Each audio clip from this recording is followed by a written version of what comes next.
Right, we're down at Hepburn now, the site of extensive gold mining, alluvial, tunnel mining, shaft mining.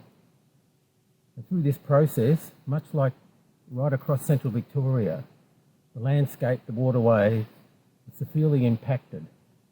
What you see now around here is not really how things naturally were. Jarrah people describe this as upside down country. If you look around here, all the rocks at the top of the surface and the soil's not actually here, it's washed down the creeks and waterways and clogged those up. There's stories of farmers 50, 100 kilometres away being swamped by the mud and the sludge coming down through the waterways onto their properties.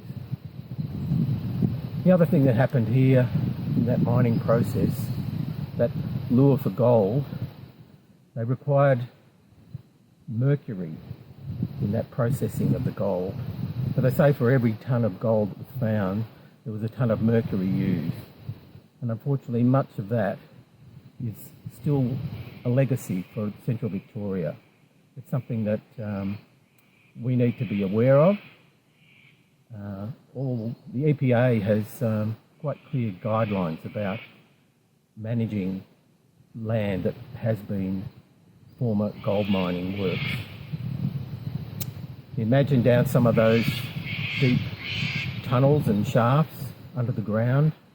They're full of water that seep back in, and probably a lot of that is contaminated as well. And really it seems that the best way to treat all this is really to leave it alone and let nature one day remedy what's going on here, and to not disturb it. By disturbing the ground, you're reactivating, you're bringing air back to the surface of material, and that air and water process starts to eat away at some of those contaminated materials. So it's something that we're going to have to live with, and it's something that any future mine, modern mine, has to contend with. Right, we've come down from Daylesford, we've entered what's called Spring Creek, and below Spring Creek, a bit further down that way, is the famous Hepburn Mineral Springs. It's the spring that attracted all the tourism, really made this town the way it is. Had there not been mineral water, and once the gold petered out, it probably would have been much like many towns in central Victoria that are really just a remnant of what they once were. Now behind me is the remnants of one of a couple of mines that were worked in this area around the 1910 period, and one is here and another one's a little bit further back towards Daylesford. Now, about a year after they were getting to quite a depth, people down at Hepburn started to notice that the mineral water was not quite the same. The pressure wasn't the same, it didn't have the right amount of bubbles that it always had. One thing led to another, and there was a great investigation by several mining experts came up here to determine what was going on.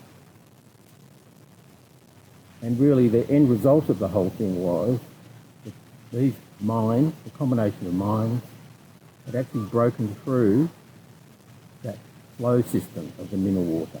So they'd broken that connection. And we need to remember that these mines, this is more than 100 years ago. So the idea of what a modern deep underground mine can do would be just a completely different scale of operation and impact, or possible impact.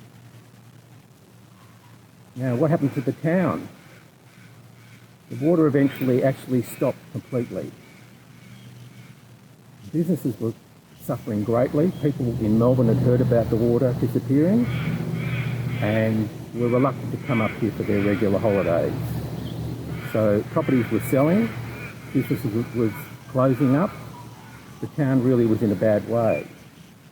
You've got to remember that those guest houses and tourists coming up here actually provided employment for the locals, supplying goods and services to them. So it had a real impact. And we know that examples of World War I soldiers that had left from this area have written from the front to ask, how are you coping now that there's no mineral water? Or, has the water come back? It really hit the heart of the town. And we certainly don't want that to ever happen again. Now, when these mining people came here, they all expected that the water would flow according to the way the reefs run, and that a mine way over there is not going to affect water flowing down this way.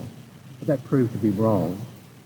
In fact, there was another mine over on the northwest side, away from this reef, and it was determined that it also was affecting the water. It all goes back to that story about the geology, from the top of the range, coming down, all the ground folding, so the waters are going all sorts of places and forming an aquifer. And that aquifer is what we've got to protect, and that's what we're aiming to do here.